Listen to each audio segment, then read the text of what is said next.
ಸಾಯಿರಾಮ್. ಆತ್ಮೀಯ ವೀಕ್ಷಕ ಬಾಂಧವರಿಗೆಲ್ಲ ಇವತ್ತಿನ ಜೀವನಾಮೃತ ಕಾರ್ಯಕ್ರಮಕ್ಕೆ ಸ್ವಾಗತ ಸುಸ್ವಾಗತ. ವೀಕ್ಷಕರ, ಇವತ್ತಿನ ಸಂಚಿಕೆಯಲ್ಲಿ ನಮ್ಮ ಮನುಷ್ಯತ್ವದ ಲೋಪದೋಷಗಳ ಬಗ್ಗೆ ಮಾತಾಡಲಿಕ್ಕೆ ಇಷ್ಟಪಡ್ತೀನಿ. ಒಬ್ಬ ವ್ಯಕ್ತಿಯ ವ್ಯಕ್ತಿತ್ವವನ್ನು ನಾವು ಯಾವ ರೀತಿ ಗುರುತಿಸ್ತೀವಿ ಅಂದರೆ, ಅವನು ನಿಲ್ಲೋ ಧಾಟಿ, ಕೂರೋ ಸ್ಟೈಲು, ಮಾತಾಡೋ ಸ್ಟೈಲು, ನೋಡೋ ನೋಟ, ಆಡೋ ಭಾಷೆ ಮತ್ತು ಯಾವ ರೀತಿ ಕೇಳಿಸ್ಕೊತಾನೆ, ಯಾವ ರೀತಿ ರಿಯಾಕ್ಟ್ ಮಾಡ್ತಾನೆ ಅನ್ನೋದ್ರ ಮೇಲೆ ಅವನ ನಡವಳಿಕೆಯನ್ನು ನಾವು ಡಿಸೈಡ್ ಮಾಡ್ತೀವಿ. ಆ್ಯಟಿಟ್ಯೂಡ್ ಅಂತಾರೆ ಇಂಗ್ಲೀಷ್ನಲ್ಲಿ. ಕಲಿಯುಗದಲ್ಲಿ ಊಟ ಮಾಡಿ ಕೆಟ್ಟೋಗಿಲ್ಲ, ಸಂಪಾದಿಸಿ ಕೆಟ್ಟೋಗಿಲ್ಲ, ನಮ್ಮ ನಡವಳಿಕೆ ಸರಿ ಇಲ್ಲದೇ ಕೆಟ್ಟೋಗ್ಬಿಟ್ಟಿದ್ದೀವಿ. ನಮ್ಮ ನಡವಳಿಕೆನೇ ಸರಿ ಇಲ್ಲ. ನಮ್ಮ ನಡತೆಗಳು ಸರಿ ಇತ್ತು ಅಂದರೆ ನಮ್ಮ ಬದುಕು ಚೆನ್ನಾಗಿರ್ತದೆ. ನಮ್ಮ ನಡತೆಗಳೇ ಸರಿ ಇಲ್ಲ. ನಡತೆ ಅಂದ ತಕ್ಷಣ ನಿಮ್ಗೆ ಅರ್ಥ ಆಯಿತು ಏನೋ ಗೊತ್ತಿಲ್ಲ. ವಿದ್ಯಾವಂತರಿಗೆ ಅರ್ಥ ಆಗುತ್ತೆ. ಪಾಪ ವಿದ್ಯೆ ಇಲ್ಲದವ್ರಿಗೆ ನಡತೆ ಅಂದರೆ ಏನು ಅಂತಂದಾಗ, ತಂದೆ ಹತ್ರ ಯಾವ ರೀತಿ ಮಾತಾಡೋದು, ತಾಯಿ ಹತ್ರ ಯಾವ ರೀತಿ ಮಾತಾಡೋದು, ಅಣ್ಣ ತಮ್ಮಂದಿರು, ಅಕ್ಕ ತಂಗಿ ಜೊತೆ, ಬಂಧು ಮಿತ್ರತೆ, ಹೊರಗಿನ ಪ್ರಪಂಚದಲ್ಲಿ ನಾವು ಯಾವ ರೀತಿ ನಡ್ಕೋತೀವಿ ಅದನ್ನು ನಡತೆ ಅಂತಾರೆ. ನಮ್ಮ ನಡವಳಿಕೆಯನ್ನು ನಡತೆ ಅಂತಾರೆ. ನಮ್ಮ ಸಂಸ್ಕಾರನ ನಡತೆ ಅಂತಾರೆ. ಇದು ಬಹಳ ಪ್ರಾಬ್ಲಮ್ ಆಗಿದೆ ಇವತ್ತು ಸಮಾಜದಲ್ಲಿ. ಇದು ಬಹಳ ಇಂಪಾರ್ಟೆಂಟು. ನಾನೊಬ್ಬರು ಮೀಟ್ ಮಾಡಿದ್ರು. ನಾನೊಂದು ಕಾರ್ಯಕ್ರಮಕ್ಕೆ ಹೋಗಿದ್ದೆ ಲಾಸ್ಟ್ ವೀಕ್. ಅಲ್ಲಿ ಹೋಗಿದ್ದಾಗ ಸಡನ್ನಾಗಿ ಒಬ್ಬರು ಬಂದು ನನ್ನನ್ನು ಭೇಟಿ ಮಾಡಿದ್ರು. ನನ್ನ ಮಗ ಮಾತಾಡಿ 6 ತಿಂಗಳಾಯ್ತು ನನ್ನ ಜೊತೆ. ಒಂದೇ ಮನೇಲಿ ಇದ್ದಾರಂತೆ. ನನ್ನ ಮಗ ಮಾತಾಡಿ 6 ತಿಂಗಳಾಯ್ತು ನನ್ನ ಜೊತೆ ಮಾತೇ ಆಡೋದಿಲ್ಲ. ಏನಾದ್ರು ಬೇಕಿತ್ತು ಅಂದರೆ ಅವ್ರ ಅಮ್ಮನಿಗೆ ಹೇಳ್ತಾನೆ. ಅವ್ರ ಅಮ್ಮ ನನಗೆ ಬಂದು ಹೇಳೋದು. ಅವನು ಸೆಕೆಂಡ್ PUC ಸ್ಟೂಡೆಂಟ್ ಅಂತೆ ನೋಡಿ. ಹುಡುಗ ಈಗ 2ನೇ PUC ಓದ್ತಿದ್ದಾನೆ. ಒಬ್ಬನೇ ಮಗ, ಅಪ್ಪನ ಜೊತೆ ಮಾತಾಡ್ತಿಲ್ಲ. ಯಾತಕ್ಕೆ ಅಂತ ಕೇಳಿದಾಗ ಅವ್ನಿಗೇನು ಬೇಕೋ ತೆಕ್ಕೊಟ್ಟಿಲ್ವಂತೆ ಇವರು. ಅವನೊಂದು ಗಾಡಿ ಕೇಳಿದ್ನಂತೆ, ನಂಗೆ ಗಾಡಿ ತೆಕ್ಕೊಡಿ ಓಡಾಡೋಕ್ಕೆ ಅಂತ. ಇಲ್ಲಪ್ಪ, ನನಗೆ ಈಗ ಸದ್ಯಕ್ಕೆ ಕಾಸಿಲ್ಲ, ನಾನು ದುಡ್ಡು ಬಂದ ತೆಕ್ಕೊಡ್ತೀನಿ, ಫಸ್ಟ್ ನೀವು ಡಾಕ್ಟ್ರಿಗೂ ಇಂಜಿನಿಯರಿಂಗು ಸೇರ್ಕೊ, PUC ಫಸ್ಟು ಪಾಸ್ ಮಾಡು ಅಂತ ಹೇಳಿದ್ದಕ್ಕೇ ಅವತ್ತಿಂದ ತಂದೆ ಜೊತೆ ಮಾತಾಡ್ತಿಲ್ಲ, ತಂದೆ ಮುಖ ನೋಡಲ್ಲ, ತಂದೆ ಜೊತೆ ಕೂತ್ಕೊಳ್ಳಲ್ಲ, ಊಟ ಮಾಡಲ್ಲ. ತಂದೆ ಬಂತಂದ್ರೆ ಹೋಗ್ಬಿಡ್ತಾನಂತೆ. ಇದು ಸದ್ದು ಸೈಲೆಂಟಾಗಿ ತಂದೆನ ಅಗೌರವಿಸ್ತಾ ಇರೋದು. ಅವನಿನ್ನೂ ಮೆಚುರಿಟಿ ಕಮ್ಮಿ. ತಂದೆಗೆ ಸಂಬಳ ಬರುತ್ತೋ ಏನು ಪಾಪ, ಅವ್ನಿಗೇನು ಕಷ್ಟಗಳಿದೆಯೋ, ಇವನು ಗಾಡಿಗೋಸ್ಕರ ಅಷ್ಟು ಇನ್ವೆಸ್ಟ್ ಮಾಡಿಸೋ ದುಡ್ಡು ಇಲ್ಲದೇ ಇರ್ಬೋದು. ಹಾಗಂತ ತಂದೆನೇ ಬಿಟ್ಬಿಡೋಕ್ಕಾಗತ್ತಾ? ರಿಜೆಕ್ಟ್ ಮಾಡೋಕ್ಕಾಗತ್ತಾ? ಇದು ಒಂದು ಸ್ಟೋರಿ. ಎರಡನೇದು, 8 ವರ್ಷ ಪ್ರೀತಿ ಮಾಡಿದೆ ನೋಡಿ. ಸೆಕೆಂಡ್ PUCಲಿ ಶುರುವಾಗಿದ್ದು ಪ್ರೀತಿ. ಒಂದು ಹುಡುಗಿ ಸೆಕೆಂಡ್ PUC ಇದ್ದಾಗ ಶುರು ಮಾಡಿದ್ಲಂತೆ. ಅವಳು ಇಂಜಿನಿಯರಿಂಗ್ ಸೀಟ್ ಸಿಕ್ತು, 4 ವರ್ಷ ಓದಿದ್ಲು. ಆಮೇಲೆ ಕೆಲಸ ಸಿಕ್ತು. ಕೆಲಸ ಸಿಕ್ಕುವಾಗಲೂ ಅದೇ ಹುಡುಗನೇ ಪ್ರೀತಿಸ್ತಿದ್ದಾಳೆ. ಅವನು PUC ಆದಮೇಲೆ ಏನೋ BSc ಏನೋ ಸೇರಿಕೊಂಡಂತೆ, BSc ಡಿಗ್ರಿ ಮಾಡ್ಕೊಂಬಿಟ್ಟು ಇದ್ದಾನೆ, ಏನೋ ಕೆಲಸದಲ್ಲಿ ಇದ್ದಾನೆ ಅನಿಸುತ್ತೆ. ಆ ಹುಡುಗಿ ಆವಾಗಲಿಂದ 7-8 ವರ್ಷದಿಂದ ಹುಡುಗನ ಪ್ರೀತಿಸ್ತಿದ್ದಾಳೆ. ನಾನು ಅವನೇ ಮದುವೆ ಆಗೋದು.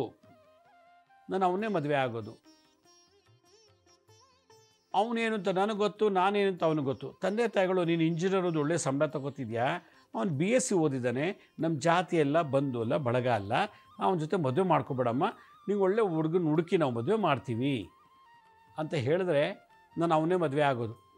ನೀವು ಹುಡ್ಕೋ ಹುಡುಗನ ಜೊತೆ ಮದುವೆ ಆಗಲ್ಲ. ಹೇಗೂ ದುಡಿತಿದ್ದಾಳೆ, ಬೆಂಗಳೂರೆಲ್ಲ ಸಾಫ್ಟ್ವೇರ್ ಕಂಪ್ನಿ ಕೆಲಸದಲ್ಲಿದ್ದಾಳಂತೆ. ಈ ಹುಡುಗಿ ಇರೋದಿಲ್ಲಿ ತುಮಕೂರು ಹತ್ರ ಯಾವುದೋ ಹಳ್ಳಿ ಅಥವಾ ಟಿಪ್ಟೂರ್ ಹತ್ರ ಯಾವುದೋ ಒಂದು ಹಳ್ಳೀಲಿ ಇರೋದು. ತಂದೆ ತಾಯಿ ಎಲ್ಲ. ಇವಳು ಇಂಜಿನಿಯರಿಂಗು ಹೊರಗೆ ಮಾಡಿದ್ದಾಳೆ, ಹಾಸ್ಟೆಲ್ಲೇ ಇದ್ಲು. ಆಮೇಲೆ PUC ಮಾಡೋವಾಗಲೂ ಹಾಸ್ಟೆಲ್ಲೇ ಇದ್ಲಂತೆ. ಈಗೂ ಕೂಡ PGಲೆಲ್ಲೋ ಇದ್ದಾಳೆ. 2 ವರ್ಷ ಆಯ್ತು ನೋಡಿ, ತಂದೆ ತಾಯಿ ನೋಡೋಕ್ಕೆ ಹೋಗಿಲ್ವಂತೆ. ತಂದೆ ತಾಯಿ ಫೋನ್ ಮಾಡಿದ್ರೆ ಕಟ್ ಮಾಡ್ತಾಳಂತೆ, ಫೋನ್ ಮಾಡಿದ್ರೆ ಡಿಸ್ಕನೆಕ್ಟ್ ಮಾಡ್ತಾಳಂತೆ. ತಂದೆ ತಾಯಿ ನಂಬರ್ನ ಬ್ಲಾಕ್ ಲಿಸ್ಟ್ ಮಾಡಿಬಿಟ್ಟಿದ್ದಾಳೆ, ಅವ್ರು ಮಾಡಬಾರ್ದು ಅಂತೇಳಿ. ಲೆಟ್ರ್ಗಳು ಹಾಕಿದ್ರೆ ಲೆಟ್ರ್ ಓದಲ್ಲ, ತಂದೆ ತಾಯಿ ಜೊತೆ ಮಾತಾಡಲ್ಲ. 2 ವರ್ಷದಿಂದ ತಂದೆ ತಾಯಿಗೆ ಕನೆಕ್ಷನ್ನೇ ಇಲ್ಲ ಮಗಳು. ಯಾಕೆ? ನಾನು ಲವ್ ಮಾಡೋ ಹುಡುಗನ ಮದುವೆ ಮಾಡಬೇಕು ಬೇಡ, ಮದುವೆ ಮಾಡಿಕೊಂಡ್ರೆ ನಾವು ಬದುಕಲ್ಲ ಅಂತಾರೆ ಅಂದ್ಬಿಟ್ಟು, ನೀವು ಅಲ್ಲೇ ಇರಿ, ನಾನು ಇಲ್ಲೇ ಇರ್ತೀನಿ, ನನ್ನ ಹಣೆ ಬರ, ನಾನು ಮದುವೆನೇ ಆಗಲ್ಲ, ಹೀಗೆ ಇರ್ತೀನಿ. ಎಷ್ಟು 2 ವರ್ಷದಿಂದ ಅಪ್ಪ ಅಮ್ಮನ ಕೇರ್ ಮಾಡಿಲ್ಲ, ಊರಿಗೆ ಹೋಗಿಲ್ಲ, ಮಾತುಕತೆ ಇಲ್ಲ, ಎಂಥದ್ದು ಇಲ್ಲ. ಅವ್ರ ಕಡೆಯವ್ರು ಯಾರೋ ರಿಲೇಟಿವ್ಸ್ ಎಲ್ಲ ಬಂದು ಭೇಟಿ ಮಾಡಿ ಸಮಾಧಾನ ಹೇಳಿ, ಬುದ್ಧಿ ಹೇಳಿ, ಹೆಣ್ಮಗಳು ಈ ರೀತಿ ಮೊಂಡೆತನ ಮಾಡಬಾರ್ದು, ಒಳ್ಳೆಯದಲ್ಲ ಅಂತ ಅವ್ರ ತಾಯಿ ತಂಗಿ ಅಂದರೆ ಚಿಕ್ಕಮ್ಮ ಬಂದು ಸಮಾಧಾನ ಮಾಡಿದ್ರು ಮಾತಾಡಲ್ಲ. ಯಾರ್ಯಾರು ಸಮಾಧಾನ ಹೇಳ್ತಾರೋ ಅವ್ರನ್ನೆಲ್ಲ ದೂರ ಇಟ್ಬಿಡ್ತಾಳಂತೆ. ಯಾರ್ಯಾರು ಬುದ್ಧಿ ಹೇಳ್ತಾರೋ ಅವ್ರ ಜೊತೆ ಮಾತಾಡಲ್ವಂತೆ. ಅಷ್ಟು ಮೊಂಡು ಹುಡುಗಿ, ಕೇವಲ ಲವ್ಗೋಸ್ಕರ. ಅವನು ಒಪ್ಪಿರೋ ಹುಡುಗಿನ ಮದುವೆ ಮಾಡಿಸಲ್ಲ ಅಂದಮೇಲೆ ನಾನು ಇವ್ರ ಜೊತೆ ಇರೋಕ್ಕೆ ಇಷ್ಟ ಇಲ್ಲ, ಇವ್ರು ಬೇಡ ಸಾಕಿ ಸಲಹಿ ಇಂಜಿನಿಯರಿಂಗ್ ಓದಿಸುವಾಗ ಅಪ್ಪ ಅಮ್ಮ ಬೇಕಾಗಿತ್ತು. ಚಿಕ್ಕ ಮಗುಂದು ಹಿಡಿದು ದೊಡ್ಡ ಮಗು ಮಾಡೋವರೆಗೂ, ಅವಳಿಗೆ ಇಂಜಿನಿಯರಿಂಗ್ ಓದೋವರೆಗೂ ಊಟ, ಬಟ್ಟೆ, ಮನೆ, ಫೀಸು ಎಲ್ಲ ಇನ್ವೆಸ್ಟ್ ಮಾಡಿದಂಥ ತಂದೆ ತಾಯಿಗಳಿಗೆ ಇವತ್ತು ಅವಳಿಗೆ ಬೇಕಾಗಿಲ್ಲ.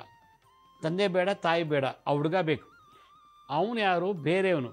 ಅವನಿಂದ ಏನೂ ಉಪಯೋಗ ಇಲ್ಲ. ಲವ್ ಒಂದಷ್ಟೇ, ಲವ್ ಮಾಡ್ತಿರ್ಬೋದು, ಹೆತ್ತ ತಂದೆ ತಾಯಿ ಮಾತಾಡಿಸ್ತಿಲ್ಲ, ಪ್ರೀತಿ ಇಲ್ಲ ತಂದೆ ತಾಯಿ ಮೇಲೆ. ಇದು ಒಂದು ಸ್ಟೋರಿ. ಮದುವೆ ಆಗಿ 6 ತಿಂಗಳಾಯಿತು. ಅವರು ಕೂಡ ಒಂದೇ ಜಾತಿಯವರೇ ನೋಡಿ ಮದುವೆ ಮಾಡಿದ್ದಾರೆ. ಗಂಡ ರಾತ್ರಿ ಹೊತ್ತು ಲೇಟಾಗಿ ಬರ್ತಾನಂತೆ ಮನೆಗೆ. ಯಾಕೆ ಬರ್ತಾನೆ, ಏನಕ್ಕೆ ಬರ್ತೀಯ ಎಷ್ಟು ಲೇಟಾಗಿ? ನಿನ್ನ ನಂಬ್ಕೊಂಡು ನಾನು ಮದುವೆ ಆಗಿ ಬಂದಿದ್ದೀನಿ, ನಾನು ನಿಗೋಸ್ಕರ ಕಾಯ್ತಿರ್ತೀನಿ, ರಾತ್ರಿ 2 ಗಂಟೆ 1 ಗಂಟೆಗೆಲ್ಲ ಬರ್ತೀಯಲ್ಲ, ನಾನೇನು ಮಾಡೋದು? ನೀನು ಬೇಗ ಬರಬೇಕು ಮನೆಗೆ, ನಾನೋದು ಒಬ್ಳು ಹೆಂಡ್ತಿ ಅಂತಿದ್ದೀನಿ, ನಿನ್ನನ್ನು ಕೇರೆ ಮಾಡ್ತಿಲ್ಲ ಅಂತ ಏನೋ ಒಂದು ಮಾತು ಕೇಳಿದ್ದಕ್ಕೆ ಅವನು ಕೋಪ ಬಂದುಬಿಡ್ತಂತೆ. ಏನು ಕೇರ್ ಮಾಡೋದು ನಿಮಗೆ? ಮನೆ ಕೊಟ್ಟಿಲ್ವಾ, ಊಟ ಕೊಟ್ಟಿಲ್ವಾ, ಇಲ್ವಾ ನಿನಗೆ, ಹಾಗೆ ಹೇಗೆ ಅಂತೇಳಿ. ನೋಡಿ, ಇವತ್ತು 2 ವರ್ಷ ಆದರೂ ಮನೆ ಒಳಗೆ ಹೆಂಡ್ತಿ ಜೊತೆನೇ ಮಾತಾಡಿಲ್ಲ ಅವನು, ಹೆಂಡ್ತಿ ಜೊತೆ ಮಾತಾಡಿಲ್ಲ. ಇದೆಲ್ಲ ನೋಡಿದಾಗ ಏನನ್ಸುತ್ತೆ? ನಮ್ಮ ನಡವಳಿಕೆಯಲ್ಲಿ ದೋಷ ಇದೆಯಾ, ಅಥವಾ ನಮ್ಮಲ್ಲಿ ಏನಾದ್ರು ಗ್ರಹ ದೋಷ ಇದೆಯಾ, ಅಥವಾ ನಾವು ಇರೋ ಜೊತೆನೇ ಸರಿ ಇಲ್ವಾ, ನಮ್ಮ ಜೊತೆ ಇರೋರೇ ಸರಿ ಇಲ್ವಾ, ನಮ್ಮ ಟೇಸ್ಟಿಗೆ ಇಲ್ವಾ, ನಮ್ಮ ಅಂದ್ಕೊಂಡ ಥರ ಜನ ನಮ್ಮ ಜೊತೆ ಇಲ್ಲ, ಅದಕ್ಕೆ ನಾನು ಮಾತಾಡಲ್ಲ. ಇಲ್ಲಿ ಪ್ರೀತಿಗೆ ತೊಂದರೆ ಆಗಿದೆ. ಪ್ರೀತಿ ಅನ್ನೋದು ಹೊಟ್ಟೋಗ್ಬಿಟ್ಟಿದೆ. ಅಪ್ಪನ ಮೇಲೆ ಪ್ರೀತಿ ಇಲ್ಲ ಮಗನಿಗೆ, ತಾಯಿ ತಂದೆ ಮೇಲೆ ಮಗಳಿಗೆ ಪ್ರೀತಿ ಇಲ್ಲ, ಗಂಡನಿಗೆ ಹೆಂಡತಿ ಮೇಲೆ ಪ್ರೀತಿ ಇಲ್ಲ, ಹೆಂಡತಿಗೆ ಗಂಡ ಮೇಲೆ ಪ್ರೀತಿ ಇಲ್ಲವೋ ಏನೋ ಗೊತ್ತಿಲ್ಲ. ಇದಿಷ್ಟು ನಡೀತಾ ಇದೆ. ಈ ಒಂದು ರಾದ್ಧಾಂತ ಸಮಾಜದಲ್ಲಿ ಭಾಳಷ್ಟು ಕಡೆ ಇದೆ. ಹಾಗಾದರೆ ಈ ಥರ ದೋಷ, ಈ ನಡವಳಿಕೆ, ಈ ಒಂದು ಆ್ಯಟಿಟ್ಯೂಡ್, ಮಾತು ಬಿಟ್ಬಿಡೋದು, ವರ್ಷಾಂಗಟ್ಲೆ ಮಾತು ಬಿಟ್ಬಿಡೋದು, ತಿಂಗಾಂಗಟ್ಲೆ ಮಾತು ಬಿಟ್ಬಿಡೋದು, ಒಂದೇ ವಾಸಲಿದ್ರೂ ಮಾತಾಡೋಲ್ಲ.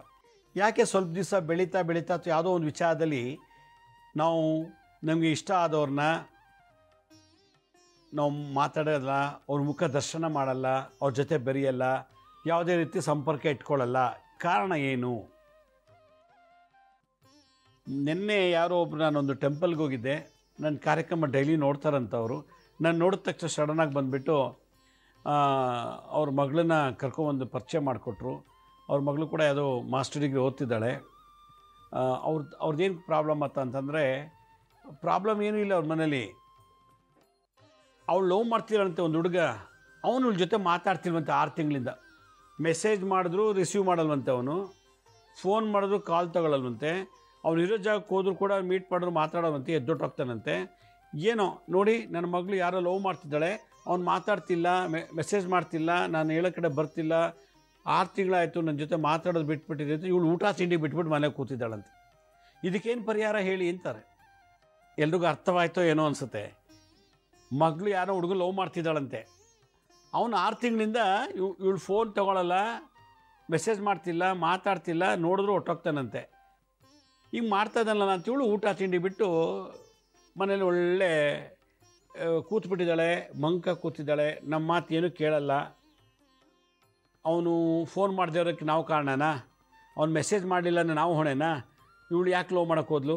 ಅವನು ಯಾಕೆ ಇವಳು ಮೆಸೇಜ್ ಮಾಡ್ತಿಲ್ಲ, ಯಾಕೆ ಫೋನ್ ಮಾಡ್ತಿಲ್ಲ? ಇವತ್ತು ಇವ್ರ ತಂದೆ ತಾಯಿಗೆ ಗೊತ್ತಿಲ್ಲ, ಇವಳಿಗೂ ಗೊತ್ತಿಲ್ಲ.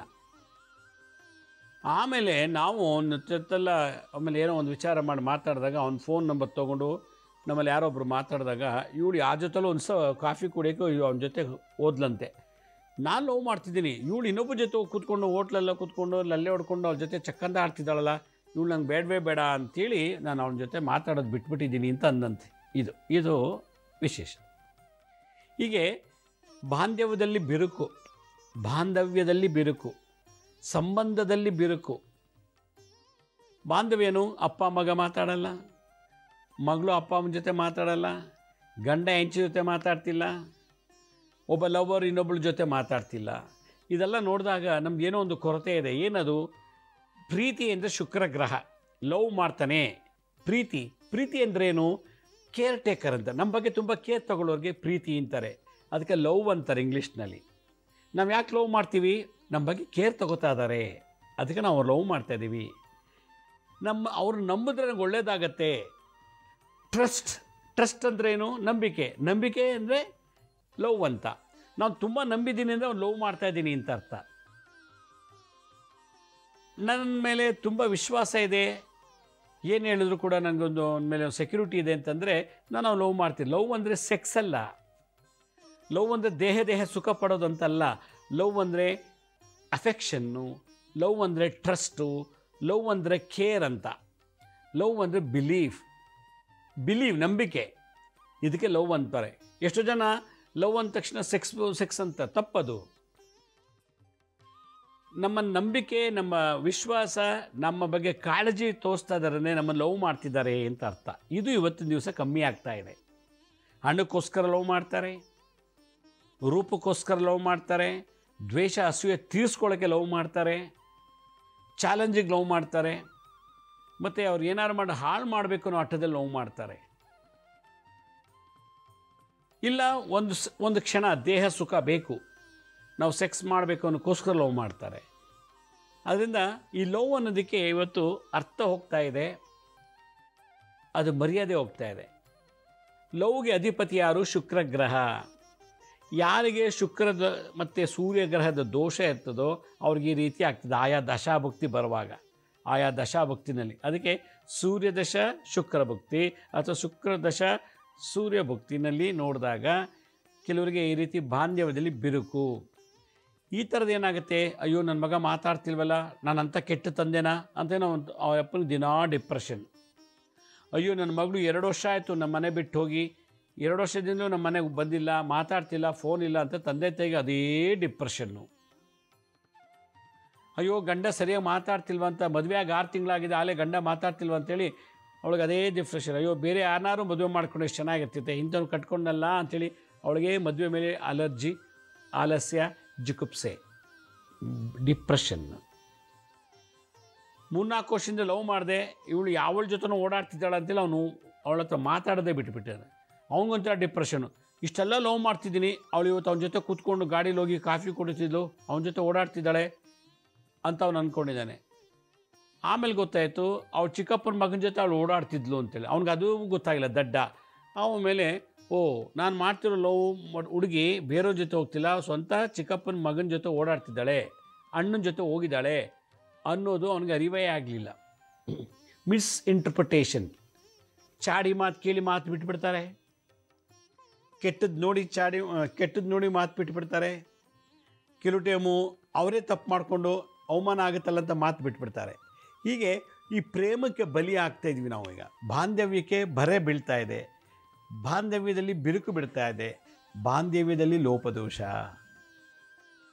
ಹೀಗಾಗಿ ಎಷ್ಟೋ ಸಂಸಾರ ಕೋರ್ಟ್ಗೆ ಹೋಗ್ತಾ ಇದೆ, ಪೊಲೀಸ್ ಸ್ಟೇಷನ್ಗೆ ಹೋಗ್ತಾ ಇದೆ.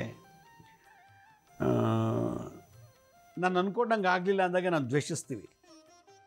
ಅವ್ನು ಚೆನ್ನಾಗಿ ಅವನು ಲವ್ ಮಾಡ್ತಿರ್ತಾನೆ, ಅವಳನ್ನ ಅಲ್ಲಿ ಕರ್ಕೊಂಡು ಓಡಾಡ್ತಿರ್ತಾನೆ, ಅವಳು ಕೇಳಿದ್ದೆಲ್ಲ ಕೊಡಿಸ್ತಿರ್ತಾನೆ, ಕೇಳಿದ್ದೆಲ್ಲ ತಿನ್ನಿಸ್ತಾನೆ, ಅವಳು ಹೇಳಿದ್ದೆಲ್ಲ ಮಾಡ್ತಿರ್ತಾನೆ. ಯಾವಾಗ ಅವಳು ಹೇಳಿದ್ದು ಮಾಡಲಿಲ್ವೋ ಕೋಪ ಬಂದುಬಿಟ್ಟು ನೀನು ಬೇಡ ಬಿಡು, ನನಗೆ ಬೇರೆಯವ್ರ ಜೊತೆ ಲವ್ ಮಾಡ್ತೀನಿ ಅಂತ ನೋಡಿ. ಈ ಥರ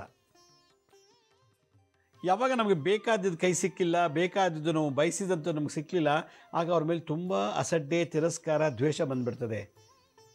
ಇಷ್ಟು ದಿವಸ ಲವ್ ಮಾಡೋದು ಬೇಕಾಗಿದ್ದ, ಈಗ ಲವ್ ಬೇಡವಂತೆ. ಅಪ್ಪ ಅಮ್ಮ ಇಷ್ಟು ದಿವಸ ಬೇಕಾಗಿತ್ತು, ಈಗ ಅವನು ಯಾವನೂ ಲವ್ ಮಾಡಿಬಿಟ್ಟು ಈಗ ಅಪ್ಪನೂ ಬೇಡ ಅಮ್ಮನೂ ಬೇಡ. ಅಂದರೆ ನಮಗೆ ಬೇಕಿದ್ದು ನಮಗೆ ಸರಿಯಾದ ಸಮಯ ಸಿಕ್ಕಲಿಲ್ಲ ಅಂದರೆ ನಮ್ಮ ಮುಂದೆ ಇರೋದೆಲ್ಲ ನಶ್ವರ, ಇರೋದೆಲ್ಲ ಎಲ್ಲರೂ ವೇಸ್ಟು, ಅವ್ರು ಯಾರೂ ಸರಿ ಇಲ್ಲ. ಯಾಕೆ ನಾನು ಅಂದ್ಕೊಂಡಂಗೆ ಆಗಿಲ್ಲಲ್ಲ.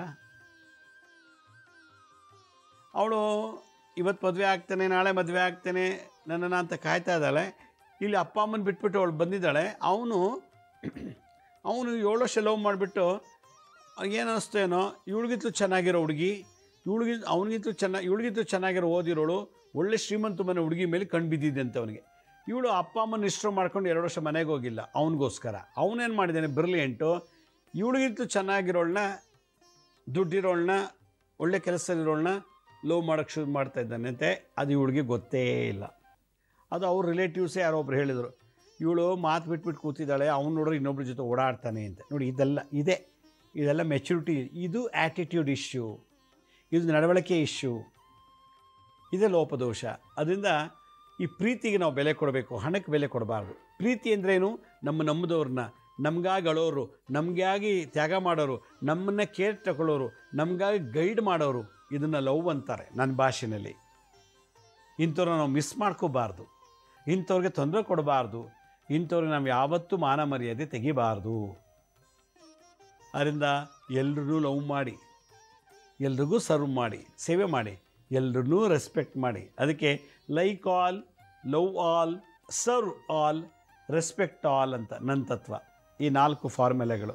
ಅದರಿಂದ ಪ್ರತಿಯೊಬ್ಬರಲ್ಲೂ ಕೂಡ ಈ ರೀತಿ ಇತ್ತೀಚೆಗೆ ಸಣ್ಣ ಪುಟ್ಟ ಇಶ್ಯೂಕ್ಕೆ ಚಾಡಿ ಮಾತು ಕೇಳ್ಕೊಂಡು ಅಥವಾ ಇನ್ಯಾವುದೋ ರೂಪದಲ್ಲೋ ಮಾತು ಬಿಟ್ಬಿಡ್ತಾ ಇದ್ದೀವಿ. ದ್ವೇಷ ಹಸಿವುಗಳು ಜಾಸ್ತಿ ಆಗ್ತಾಯಿದೆ, ಬಾಂಧವ್ಯ ಬಿರುಕು ಬಿಡ್ತಿದೆ. ಹಾಗಾದರೆ ಪ್ರೀತಿ ಜಾಸ್ತಿ ಆಗಬೇಕು, ಸರಿ ತಪ್ಪೆ ಆದಂಥ ಅರ್ಥ ಮಾಡ್ಕೊಳ್ಳೋಂಥ ಮೆಚುರಿಟಿ ಬರಬೇಕು, ಜ್ಞಾನ ಅರಿವು ಬರಬೇಕು. ಇದೆಲ್ಲಕ್ಕಿಂತ ಹೆಚ್ಚಾಗಿ ನಾವಿರೋದು ಸ್ವಲ್ಪ ದಿವಸ, ಇರೋಷ್ಟು ದಿವಸ ಚೆನ್ನಾಗಿದ್ದು ಒಂದೊಳ್ಳೆ ಮಾರ್ಗದಲ್ಲಿ ಹೋಗಬೇಕು, ಒಳ್ಳೆಯದನ್ನು ಕೊಡಬೇಕು, ಒಳ್ಳೆಯದನ್ನು ತೊಗೋಬೇಕು, ಒಳ್ಳೆಯದನ್ನು ನೋಡಬೇಕು, ಒಳ್ಳೆಯದನ್ನು ಅನುಭವಿಸ್ಬೇಕು ಅನ್ನೋ ಭಾವನೆ ಬಂದಾಗಲೇ ಮನುಷ್ಯನ ಪ್ರೀತಿ ಉದ್ಭವ ಆಗೋದು. ಆದರೆ ಪ್ರೀತಿ ಈ ಥರ ಮಾತು ಬಿಟ್ಬಿಡೋದು, ಬಾಂಧವ್ಯದಲ್ಲಿ ಬ್ರೇಕ್ ಆಗೋದು, ಇದಕ್ಕೆಲ್ಲ ಪ್ಯಾಚಪ್ ಮಾಡಬೇಕಂದ್ರೆ ನೋಡಿ, ಎಷ್ಟೋ ಜನ ಮಾತು ಬಿಟ್ಬಿಡ್ತಾರಲ್ಲ ಅಂತ ಡಿಪ್ರೆಷನ್ಗೆ ಹೋಗ್ಬಿಡ್ತಾರೆ. ಅದರಿಂದ ಅದು ನಮ್ಮ ಮೂರ್ಖತನ. ಮಾತು ಬಿಟ್ಬಿಟ್ಟ ಬಿಡತ್ತಲೆ ಹೋಗಿ ಅನ್ಬೇಕು. ಅದನ್ನೇ ತಲೆಗೆ ಹಾಕ್ಕೊಂಡು ಊಟ ಬಿಡೋದು, ನಿದ್ದೆ ಬಿಡೋದು, ಸರಿಯಾಗಿ ಕೆಲಸದಲ್ಲಿ ಆಸಕ್ತಿ ತೋರಿಸಲ್ಲ. ನಾವೇನು ಮಾಡಬೇಕು ಅಂತ ಅದರಲ್ಲಿ ಕಾನ್ಸಂಟ್ರೇಷನ್ ಕಮ್ಮಿ ಆಗಿಬಿಡುತ್ತೆ. ಅವ್ನು ನೋವು ಮಾಡಿದೆ, ಮೆಸೇಜ್ ಮಾಡಲಿಲ್ಲ, ಫೋನ್ ಮಾಡಿದ್ರೆ ತೆಗಿತಿಲ್ಲ, ಅವನು ನಾನು ಹೇಳ್ದಂಗೆ ಕೇಳ್ತಿಲ್ಲ, ನಾನು ಹೇಳೋ ಕಡೆ ಬರ್ತಿಲ್ಲ, ನನ್ನ ಬಗ್ಗೆ ಮಾತಾಡ್ತಿಲ್ಲ. ಇದೆಲ್ಲ ಅಂತ ಸಿಲ್ಲಿ. ನಾವು ಜಗತ್ತಿಗೆ ಏನು ಕೊಡಬೇಕು ಅನ್ನೋದನ್ನು ಚಿಂತನೆ ಮಾಡಬೇಕು. ಇವನಿಲ್ಲ ಅಂದರೆ ಇನ್ನೊಬ್ಬ, ಇವಳಿಲ್ಲ ಅಂದರೆ ಇನ್ನೊಬ್ಬ, ಆ ಲೆವೆಲ್ಲಿಗೆ ಮನಸ್ಸನ್ನು ಕಠಿಣ ಮಾಡ್ಕೋಬೇಕು. ಅದಕ್ಕೆ ಯಾವುದನ್ನು ತುಂಬ ಅಂಟಿಸ್ಕೋಬಾರ್ದು, ಅಟ್ಯಾಚ್ಮೆಂಟ್ ಇರಬಾರ್ದು. ಮಗ ಅನ್ನೋ ಭಾವನೆ ಅಟ್ಯಾಚ್ಮೆಂಟ್ ಇರಬಾರ್ದು, ಮಗಳು ಅಂತ ಅಟ್ಯಾಚ್ಮೆಂಟ್ ಇರಬಾರ್ದು, ಗಂಡ ಅಂತ ಅಟ್ಯಾಚ್ಮೆಂಟ್ ಇರಬಾರ್ದು, ಲವ್ವರ್ ಅಂತ ಅಟ್ಯಾಚ್ಮೆಂಟ್ ಇರಬಾರ್ದು. ಯೂಸ್ ಆ್ಯಂಡ್ ಥ್ರೋ ಅಷ್ಟೇ. ಅದು ಆಯಿತಾ ಮುಂದುವರಿಯೋಣ, ಇಲ್ಲ ಬಂದರೂ ಹೋದ್ರಷ್ಟೇ. ನಾವೆಲ್ಲ ಜಗತ್ತಿಗೆ ಬಂದಿರೋದು ಒಂದು ಡ್ರಾಮಾ ಆ್ಯಕ್ಟಿಂಗ್ ಮಾಡಲಿಕ್ಕೆ. ಬಣ್ಣ ಬಡ್ಕೊಳ್ದೆ ಆ್ಯಕ್ಟ್ ಮಾಡ್ತೀವಿ. ಗಂಡನ ಥರ, ಹೆಂಡತಿ ಥರ, ಅಪ್ಪನ ಥರ, ಅಮ್ಮನ ಥರ, ಅಕ್ಕ ತಂಗಿ ಥರ, ಅಣ್ಣ ತಮ್ಮಂದಿರ ಥರ, ಲವ್ವರ್ ಥರ. ನಮ್ಮ ನಿಜವಾದ ಗುರಿ ಏನು? ಯಾರು ನೋಯಿಸಬಾರ್ದು, ನೋವು ಕೊಡಬಾರ್ದು, ಎಲ್ಲರೂ ಲವ್ ಮಾಡಬೇಕು. ಅವ್ನು ಮಾಡಲಿಲ್ವಾ, ಅವ್ನಿಗೆ ಒಳ್ಳೇದಾಗಲಿ. ಮಾತಾಡ್ತಿಲ್ವಾ, ಬಿಟ್ಬಿಡೋಣ, ಯಾವಾಗ ಮನಸ್ಸು ಬರುತ್ತೋ ಮಾತಾಡಲಿ. ನಮ್ಗೆ ನೋಡಿ, ಆ ತಂದೆ ಡಿಪ್ರೆಷನ್ ಹೆಂಗಿತ್ತು ಅಂದರೆ, ಮಗ 6 ತಿಂಗಳಾದರೂ ಮಾತಾಡ್ತಿಲ್ಲ ಅಂತೇಳಿ ಅವರಿಗೆ ನಂಗೆ ನಾಲ್ಗೆಲ್ಲಿ ರುಚಿ ಹೊಟ್ಟೋಗ್ಬಿಟ್ಟಿದೆ, ಆ ಲೆವೆಲ್ ಚಿಂತನೆ ಮಾಡ್ತಾರೆ ಅಂದರೆ ಏನರ್ಥ? ಆಯಿತು, ಈಗ ಅವನಿಗೆ ಗಾಡಿ ತಗೊಟ್ಬಿಟ್ಟ ಮೇಲೆ ಇವನು ಸರಿ ಹೋಗ್ಬಿಡ್ತಾನ? ರಕ್ತದಲ್ಲಿ ಆ ಬುದ್ಧಿ ಇದೆ ಅವನಲ್ಲಿ. ನಾಳೆ ಇನ್ನೊಂದು ಕೇಳ್ತಾನೆ, ಮನೆ ತಕ್ಕೊಡು ಅಂತ. ಮನೆ ತಕ್ಕೊಂಡು ಮಾತು ಬಿಟ್ಬಿಡ್ತಾನೆ. ಅಲ್ಲಿ ಇನ್ನೊಂದು ಹುಡುಗಿ ಲವ್ ಮಾಡೋಕ್ಕೆ ನಂಗೆ ಪರ್ಮಿಷನ್ ಕೊಡು ಅಂತ ಕೇಳ್ತಾನೆ, ಕೊಡಲ್ಲ ಅಂತ ಮಾತು ಬಿಟ್ಬಿಡ್ತಾನೆ. ಅದಕ್ಕೆ ನಾವು ಯಾವತ್ತೂ ಯಾವುದಕ್ಕೂ ಅಟ್ಯಾಚ್ಮೆಂಟ್, ಒಳ್ಳೆ ಸಂಸ್ಕಾರ ಕೊಡಬೇಕು. ಇವಾಗ ನಾನು ಏನು ಹೇಳಕ್ಕೆ ಹೊರಟಿದ್ದೀನಿ ಅಂದರೆ, ಎಲ್ಲಿ ಪ್ರೀತಿಗೆ ಗ್ಯಾಪ್ ಇದೆಯೋ, ಎಲ್ಲಿ ಪ್ರೀತಿ ಮೇಲೆ ಅಸಡ್ಡೆ ಬಂದಿದೆಯೋ, ಎಲ್ಲಿ ಅಟ್ರಾಕ್ಷನ್, ಟ್ರಸ್ಟು, ಕೇರು, ಬಿಲೀಫ್ ಇದು ತುಂಬ ಪ್ರಾಬ್ಲಮ್ ಇದೆಯೇ ಸೂರ್ಯ ಶುಕ್ರನ ದೋಷದಿಂದ ಅಂದಾಗ, ಅದಕ್ಕೆ ನಾವು ಶುಕ್ರ ಸ್ತ್ರೀ ಗ್ರಹ, ಸೂರ್ಯ ಪುರುಷ ಗ್ರಹ, ಈ 2 ಗ್ರಹದಿಂದ ಆಗೋ ವೈಬ್ರೇಷನಿಂದ ಈ ರೀತಿ ಆಗುತ್ತೆ ನಮ್ಮ ಜಾತಕದಲ್ಲಿ. ಅದಕ್ಕೇನು ಮಾಡಬೇಕು? ಒಂದು ದಳ ತುಳಸಿ, ಒಂದಷ್ಟು ತುಳಸಿ ತೊಗೊಳ್ಳಿ, ಕೈಲಿಟ್ಕೊಳ್ಳಿ. ತುಳಸಿ ತೊಗೊಂಬಿಟ್ಟು ಒಂದು ತೆಂಗಿನಕಾಯಿ, ನಾರಿಕೇಲ, ಶ್ರೀ ತುಳಸಿ ಎರಡನ್ನೂ ಕೈಲಿಟ್ಕೊಳ್ಳಿ. ಇಟ್ಕೊಂಡ್ಬಿಟ್ಟು ನಾನು ಹೇಳೋ ಒಂದು ಗಾಯತ್ರಿ ಮಂತ್ರದಿಂದ ನಿಮ್ಗೆ ಯಾರಿಂದ ನಿಮಗೆ ಡಿಪ್ರೆಷನ್ಗೆ ಹೋಗಿದ್ದೀರಾ, ಲವ್ವರಿಂದನ, ತಂದೆಯಿಂದನ, ಮಗನಿಂದನ, ಗಂಡಿಂದನ, ಮಗಳಿಂದನ, ಯಾರಿಂದ ನಿಮಗೆ ಆ ಪ್ರೀತಿ ಬಿಟ್ಟೋಗಿದೆ, ಆ ಬಾಂಧವ್ಯ ಕಟ್ಟಾಗಿದೆ, ಅವನೊಂದು ಸಲ ಮನಸ್ಸಲ್ಲಿ ನೆನೆಸ್ಕೊಂಡು ನಾನು ಹೇಳೋ ಗಾಯತ್ರಿ ಮಂತ್ರ ಹೇಳಬೇಕು. ಪೂರ್ವಕ್ಕೆ ಅಥವಾ ಉತ್ತರಕ್ಕೆ ಮುಖ ಮಾಡಿಕೊಂಡು ಒಂದು ಕೈಯಲ್ಲಿ ತುಳಸಿ, ಒಂದು ಇಡೀ ತುಳಸಿ, ಒಂದು ತೆಂಗಿನಕಾಯಿ ತೊಗೊಂಡು ಓಂ ವಾಸುದೇವಾಯ ವಿದ್ಮಹೇ ರಾಧಾ ಪ್ರಿಯಾಯ ಧೀಮಹಿ ತನ್ನ ಕೃಷ್ಣ ಪ್ರಚೋದಯಾತ್. ಓಂ ವಾಸುದೇವಾಯ ವಿದ್ಮಹೇ ರಾಧಾ ಪ್ರಿಯಾಯ ಧೀಮಹಿ ತನ್ನ ಕೃಷ್ಣ ಪ್ರಚೋದಯಾತ್. ಓಂ ವಾಸುದೇವಾಯ ವಿದ್ಮಹೇ ರಾಧಾ ಪ್ರಿಯಾಯ ಧೀಮಹಿ ತನ್ನ ಕೃಷ್ಣ ಪ್ರಚೋದಯಾತ್. ಕೃಷ್ಣನ ಗಾಯತ್ರಿ ಮಂತ್ರ. ಇದರಲ್ಲಿ ರಾಧಾ ಮತ್ತು ವಾಸುದೇವ. ರಾಧಾ ಅಂದರೆ ಕೃಷ್ಣನ ಹೆಂಡತಿ, ವಾಸುದೇವ ಅಂದರೆ ಭಗವಾನ್ ಮಹಾವಿಷ್ಣು. ಅವನು ಕೃಷ್ಣನ ಅವತಾರದಲ್ಲಿ ಬಂದ ಅಂಥದ್ದು. ಅದರಿಂದ ಕೃಷ್ಣ ಯಾರಿಗೂ ಬೇಜಾರು ಮಾಡಲಿಲ್ವಂತೆ. ಕರೆದ ತಕ್ಷಣ ಅಟೆಂಡ್ ಆಗ್ತಿದ್ದಂತೆ. ಕಳ್ಳ ಕರೆದ್ರೂ ಹೋಗ್ತಿದ್ದ, ಕುಡುಕ, ಕೊಲೆಗಾರ, ಮೋಸಗಾರ, ಯಾರು ಕೃಷ್ಣಾದ ಸಾಕಂತ ಅವನಿಗೆ ನೆಲೆ ಅವನು ಲವ್ ಮಾಡ್ತಿದ್ದಂತೆ ಕೃಷ್ಣ ಎಲ್ಲರೂ ಲವ್ ಮಾಡ್ತಿದ್ದ. ಅದಕ್ಕೆ ಇವತ್ತು ಕೃಷ್ಣನ ಎಲ್ಲ ಕಡೆ ಪೂಜೆ ಮಾಡೋದು. ಅವನೊಬ್ಬರು ಹೇಟ್ ಮಾಡ್ತಾನೆ ಅಂತಂದರೆ, ಕೃಷ್ಣನ ಪೂಜೆ ಮಾಡಬೇಡ್ರಿ, ವಿಗ್ರಹ ಇಟ್ಟು ಪೂಜೆ ಮಾಡಬೇಡ್ರಿ, ಅವ್ನು ಸರಿ ಇಲ್ಲ. ಅವನು ಕಳ್ಳತನ ಮಾಡುವಾಗ ಎಲ್ಲರೂ ಫ್ರೆಂಡ್ಸ್ ಲವ್ ಮಾಡ್ತಿದ್ದ. ನಾರಿಯರು, ಗೋಪಿಕಾಸ್ತ್ರೀಯರು, ಕೃಷ್ಣ ಹಂಗೆ 16,000 ಗೋಪಿಕಾಸ್ತ್ರೀಯರು. ಆ ಗೋಕುಲದಲ್ಲಿ ಗೋಪಿಕಾಸ್ತ್ರೀ 16,000 ಪಾಪ್ಯುಲೇಷನ್. ಅಲ್ಲಿಗೆ ಅರ್ಥ ಕೃಷ್ಣ 16,000 ಜೊತೆ ಅವ್ನು ಮದುವೆ ಮಾಡ್ಕೊಂಡಿಲ್ಲ. 16,000 ಜನ ಅವನಿಗೆ ಫ್ಯಾನು, ಅಭಿಮಾನಿಗಳು ಕೃಷ್ಣನಿಗೆ. ಆ ಅಭಿಮಾನಿಗಳನ್ನು ಕೂಡ ಸಂತೈಸ್ತಿದ್ದೆ. ಯಾರ್ಯಾರು ಅನಿಸ್ಕೋತಾರೋ ಹೋಗಿ ಅಟೆಂಡ್ ಮಾಡ್ತಿದ್ದಂತೆ. ಅಷ್ಟು ಭಕ್ತ ವತ್ಸಲ ಶ್ರೀಕೃಷ್ಣ. ಅಂಥ ವಾಸುದೇವ ರಾಧಾ ಪ್ರಿಯಾಯ ಧೀಮಹಿ, ರಾಧನಿಗೆ ಭಾಳ ಪ್ರೀತಿ ಇದ್ದವನು. 16,000 ಜನ ಹುಡುಗಿರಿದ್ರು ಕೂಡ ರಾಧನ ಮಾತ್ರ ಆಯ್ಕೆ ಮಾಡಿಕೊಂಡ. ಅವನ್ನೆಲ್ಲ ಭಕ್ತರ ಕಂಡ, ರಾಧನ ಮಾತ್ರ ಹೆಂಡ್ತಿಯಾಗಿ ಕಂಡಂತೆ. ಆ ಲೆವೆಲ್ಗಿತ್ತು ಅವನ ಒಂದು ವ್ಯಕ್ತಿತ್ವ. ಅದಕ್ಕೆ ಎಲ್ಲಿ ಪ್ರೀತಿ ಬಾಂಧವ್ಯಕ್ಕೆ ತೊಂದರೆ ಇದೆಯೋ ಈಗ ಗಾಯತ್ರಿ ಮಂತ್ರ ಹೇಳಿ ಇದನ್ನು ಹುಣ್ಣಿಮೆ ಅಮಾವಾಸ್ಯೆ ಜಪ ಮಾಡಿಬಿಟ್ಟು ಕೃಷ್ಣನ ದೇವಸ್ಥಾನಕ್ಕೆ ತೊಗೊಂಡೋಗ್ಬೇಕು. ಅಲ್ಲಿ ಕೃಷ್ಣನಿಗೆ ಪಾದಕ್ಕೆ ತುಳಸಿ ಅರ್ಪಿಸಬೇಕು, ಪುರೋಹಿತ ಕೇಳ್ಕೊಟ್ಟು. ಆ ತೆಂಗಿನಕಾಯಿನ ಕೃಷ್ಣನಿಗೆ ನೈವೇದ್ಯ ಮಾಡಿಸ್ಬೇಕು. ಓಂ ವಾಸುದೇವಾಯ ವಿದ್ಮಹೇ ರಾಧಾ ಪ್ರಿಯಾಯ ಧೀಮಹಿ ತನ್ನ ಕೃಷ್ಣ ಪ್ರಚೋದಯಾತ್. ಇದು ಮಾಡ್ತಿದ್ರೆ ಎಲ್ಲೂ ಬಿರುಕು ಬರೋಲ್ಲ. ಲವ್ವರ್ಸ್ ಚೆನ್ನಾಗಿರ್ತಾರೆ, ಅಪ್ಪ ಮಕ್ಕಳು ಚೆನ್ನಾಗಿರ್ತಾರೆ, ಗಂಡ ಹೆಂಡತಿ ಚೆನ್ನಾಗಿರ್ತಾರೆ, ಪ್ರೀತಿಗೆ ಧಕ್ಕೆ ಬರೋದಿಲ್ಲ. ಈ ಮಂತ್ರ ಅಷ್ಟು ಪವರ್ಫುಲ್ ಅಂತ ಹೇಳ್ತಾ, ನಮ್ಮ ಹಳೆ ಸಂಚಿಕೆನ ಯಾರು ನೋಡೋಕ್ಕಾಗಿಲ್ವೋ ನಮ್ಮ ಶಿರಡಿ ಸಾಯಿ ಭಿಕ್ಷಾ ಕೇಂದ್ರ ಮತ್ತು ಹೆಲ್ತ್ ಸೈನ್ಸ್ ಅಂತ 2 ಯೂಟ್ಯೂಬ್ ಚಾನಲ್ ಇದೆ. ಇದ್ರ ಜೊತೆಗೆ SSBK ಜ್ಞಾನೋದಯ ಅಂತ ಒಂದು ಮ್ಯೂಸಿಕ್ ಚಾನಲ್ ಇದೆ. 3ಕ್ಕೂ ಸಬ್ಸ್ಕ್ರೈಬ್ ಮಾಡ್ಕೊಳ್ಳಿ. ಪಕ್ಕದ ಬೆಲ್ ಬಟನ್ ಪ್ರೆಸ್ ಮಾಡಿ. ನೋಡಾದ್ಮೇಲೆ ಲೈಕ್ ಅನ್ನೋ ಬಟನ್ ಪ್ರೆಸ್ ಮಾಡಿ. ಆಮೇಲೆ ಆ ಲಿಂಕನ್ನು ನಿಮ್ಮ ಬಂಧು ಮಿತ್ರರಿಗೆ ವಾಟ್ಸಪ್ ಮುಖಾಂತರ, ಇಮೇಲ್ ಮುಖಾಂತರ ಶೇರ್ ಮಾಡಿ. ಗುರುಜಿ ಲಕ್ಷ್ಮೀ ಶ್ರೀನಿವಾಸ್ ಅಂಥೇಳಿ ಫೇಸ್ಬುಕ್ಕು, ಇನ್ಸ್ಟಾಗ್ರಾಮು, ಟ್ವಿಟ್ಟರು, ಲಿಂಕ್ಡ್ಇನ್ ಕೂಡ ನಾವು ಅಪ್ಲೋಡ್ ಮಾಡ್ತಿರ್ತೀವಿ ಆನ್ ಟೈಮು. ಅಲ್ಲೂ ಕೂಡ ಭಾಳಷ್ಟು ಇನ್ಫಾರ್ಮೇಷನ್ ಸಿಗುತ್ತೆ. ಅಪಾಯಿಂಟ್ಮೆಂಟ್ಸ್ ಬೇಕಿದ್ದು ನಾನು ಸ್ಕ್ರೀನ್ ಮೇಲೆ ತೋರಿಸ್ತಾ ಇದ್ದೀನಿ ನೋಡಿ, www.lakshmisrinivas.in ಅಂತ ನೀವೇ ಲಾಗಿನ್ ಆಗಿ ಯಾವ ಡೇಟು ಯಾವ ಟೈಮ್ಗೆ ಅಪಾಯಿಂಟ್ಮೆಂಟ್ ಮಾಡ್ಕೊಳ್ಳಿ, ಡೈರೆಕ್ಟಾಗಿ ಬಂದು ಮೀಟ್ ಮಾಡ್ಬೋದು ಅಂತ ಹೇಳ್ತಾ ಇವತ್ತಿನ ಸಂಚಿಕೆಯನ್ನು ಮುಗಿಸ್ತೀನಿ. ಇದೇ ರೀತಿ ನಾಳಿನ ಸಂಚಿಕೆಯಲ್ಲಿ ಮತ್ತೊಂದು ವಿಶೇಷವಾದಂಥ ಮಾಹಿತಿಯೊಂದಿಗೆ ತಮ್ಮನ್ನು ಭೇಟಿ ಮಾಡ್ತೀನಿ. ಅಲ್ಲಿವರೆಗೂ ನನ್ನ ನಮಸ್ಕಾರ. ಸಾಯಿರಾಮ್.